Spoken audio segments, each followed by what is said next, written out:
Hi everyone, hi, and thank you for joining me today, Friday the 15th of September, I think 2017, for a live stream, live video, which hopefully will be of interest to most of you because I will tackle some issues around obesity, and also I will talk about new laws in England which will affect all the taxpayers here in the UK. So if you're here, can you please say hi, send a little hello, send a little tap on the screen and send a little thumbs up or a little heart. Just tell me what's in your lunchbox if you're having lunch right now. It would be nice to know I'm not talking to myself, but if I am, that's okay. You can all watch later anyway. So I'm Natalie Sansonetti. I'm nutrition and health coach for the Gut Loving Life. And I work basically to try and make you healthier from the inside, from the gut, in order for you to feel healthier and stronger and more confident, and which will affect all areas of your life. So, hi Cecilia, nice to see you from the south of France. Hi. Anyone else? Send some love, send some hellos, tell me where you are, where you're watching from. So I'll give it a minute again because I know a few more people are going to be joining us. So if you're watching, you might have issues with being overweight or even obese and other health issues related to that, like diabetes. Hi Freddie, hi, send some love. Tap the screen. You might have some weight issues and yes, from down the road, Freddie. Yes, hi. You might have some weight issues, which I'm going to address here in a second. So the reason I wanted to do this live video today is really because I normally don't read the newspapers in the morning, but this headline really jumped at me. Because it was related to obesity and health issues, and what it said is that the government has decided to pay lots of billions in the UK in order to send their patients, obese patients, especially those with life-threatening diseases which are obesity related, like diabetes, to cookery lessons, okay, which is all NHS funded.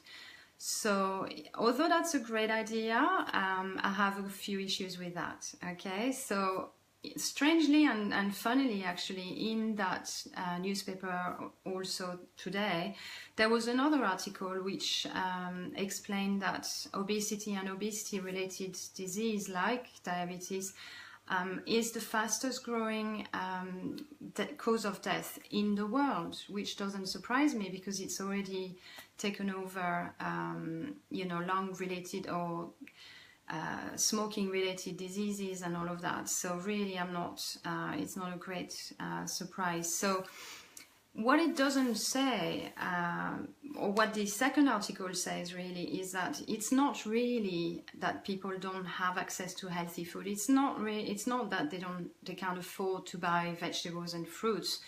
The reason people get obese is that they prefer junk food, okay? And junk food is readily available, it's very cheap, it's everywhere, and it's the easiest option when you don't have time, or when you don't know what to have for dinner, or when you're a little bit peckish. So the second thing is that it's not that they don't have education, they don't have information. If anything, people have too much information about what's healthy, what's not healthy, and there's so much information out there that it becomes really confusing, and people at the end of the day just say, I can't be bothered to make sense of all this information. So if anything, people have too much information, and that's sometimes the overload of information can be really daunting, and people decide, yeah, I can't be bothered, I'm going to go for the chocolates or the crisps instead, okay? So the issue I have with the cookery class scheme, even though it is a good idea because some people will need the cookery skills in order to cook healthier foods and make themselves, better options, give themselves better options. But the problem with that is it doesn't change bad habits, okay? And that's where health coaches really come in. We really give curated information to people because, as I said, you can really overwhelm people who are already not feeling great in their bodies and confidence and all. If you give too much information, they will just blow it all and, say, forget it, I'm not doing this. So we give curated information and we really focus on changing habits. That is the main job of a health coach. And without that, there's no use knowing how to cook or, knowing everything there is to know about all the nutrients in vegetable or whatever. There's no point. As long as you haven't changed your habits, it's not going to make any difference. So the reason I wanted to talk today was to talk about changing habits. It takes about 28 days for a habit to change, and it takes a long time, to actually establish new healthy habits. But you're not going to do that just by going into a cookery class, or it might help a little bit, might give you a bit of enthusiasm and a bit of, energy to start with. But at the end of the day, you need to make it lasting. You need to make it last. You need to change those habits. That, I even have a lot of people who actually cook really well. Most of my clients actually cook. They know how to cook, including people who are obese. Some of my clients are. It's not the problem that they can't cook. The problem is sometimes also they'll cook something really healthy. They feel great. They feel really, saintly and really good for them. And yeah, I've cooked this amazing healthy food. And then an hour later, they still feel like having that chocolate because they feel they need a reward for having cooked that healthy food. So it kind of, it's counterproductive, which is not going to help at the end of the day. So that's where the habits come in. The second issue also is that why not make it really difficult or pricey to get the junk food? So I know a lot of people will be up in arms at me saying that and say, we can't control people's lives, the government controls everything and there's enough of, government controls everywhere. But at the end of the day, it would save the government, the country, it would save everyone billions, literally, and it would save the lives of so many people. So what's a little bit of control? And we're not talking about, banning junk food completely, but making it really difficult. And we're not also talking about making, they hiked the price of fizzy drinks by like 3 pence. What difference is that going to make? Make it really expensive so that kids out of school, after school, or kids even going into school in the morning with their Coke in their hand, actually can't afford to buy that, and they can afford some water, they can afford an apple or whatever else is available and cheap. Therefore, they're going to go for that. So yes, I'm sorry if I annoy some of you by saying it, but we need more control. We need the great big food lobbyists and giants, and billionaires, because they make billions out of you getting obese and obesity-related disease and getting depression and getting all those problems that you will get if you keep eating the junk food.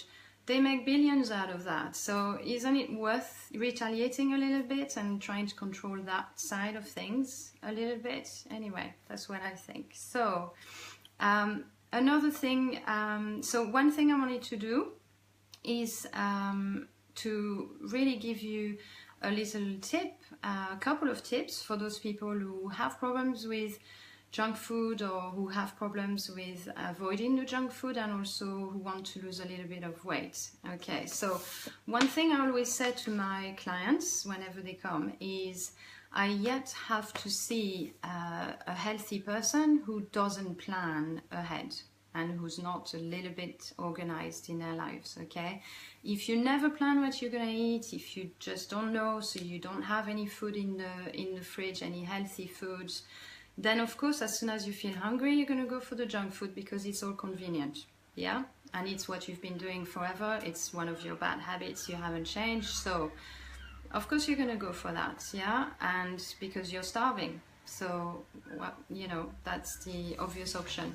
So what I would do if I were you, first of all, is try and organize, and I know it sounds a bit anal and whatever, and way too controlling, but try, at least for the beginning, at least for the next 3 months, try to get from the internet, and you can print that off from anywhere, and print a weekly meal planner. Okay, I printed that off Google somewhere, and you can print one every week and just write down what you're going to eat every breakfast, lunch, dinner, and if you have to have some snacks as well. Okay, so from that list, which, you know, today's Friday, yay, and it's a good day actually to do this, because you can plan to buy exactly what you need this weekend for the following week. Okay, start from Monday or even Sunday if you want, but plan and write down everything you like, everything you know is really good or healthy for you, that works for you, and also be realistic. Okay, if you know you're going out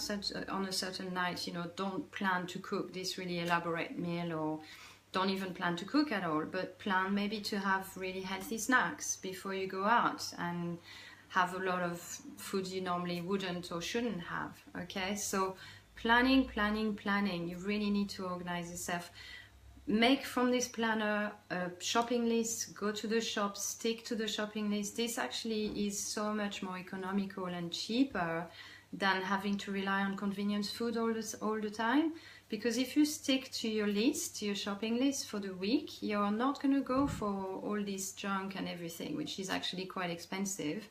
You're just going to buy, you know, 3 tomatoes, 5 peppers, small piece of fish, whatever it is you're planning for the week. You're going to stick to it so much more easily than if you don't plan. Okay, so really plan that. Second tip, and that's really important, and you know, a lot of people also ask me, oh, how come the French don't put on weight even though they eat cheese, they drink wine, they eat a lot of bread and all that? So one reason for that, and it's not the only reason, but a big reason, is that we don't eat like in the UK, where dinner is massive and dinner is really you know, the main meal of the day.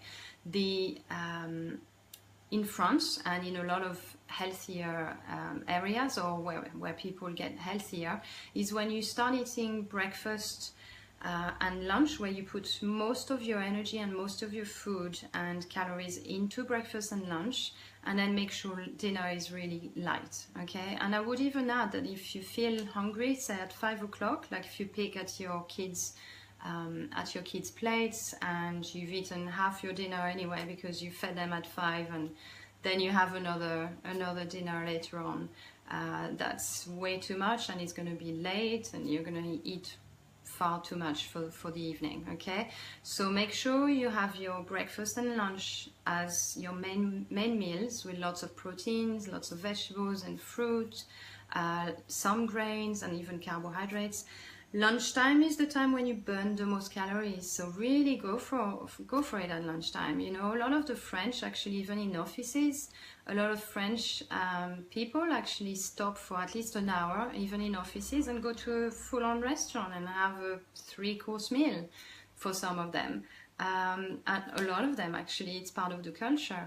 And then dinner time is a lot smaller. You know, we often have like soups, or at home we have soup, salads, light stuff, a little bit of things like lots of stir-fried vegetables with very low animal protein, especially, okay, at night. Okay, so make sure your digestion is improved and lighter and much more efficient in that way, so that you don't actually go to bed with a heavy meal in your tummy.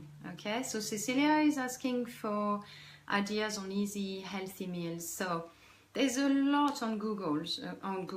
Okay, if you look at there's lots of websites. It really depends also what you like. There's lots of vegan healthy meal recipes, ideas. There's vegetarian, there's normal healthy meal ideas. There's lots of really good recipe books for healthier meals as well. Anything that works for you, but like I said, you know, make sure you get lots of good fats, good protein, lots of fruits and vegetables, and go lower on the sugar and the carbs, okay, generally.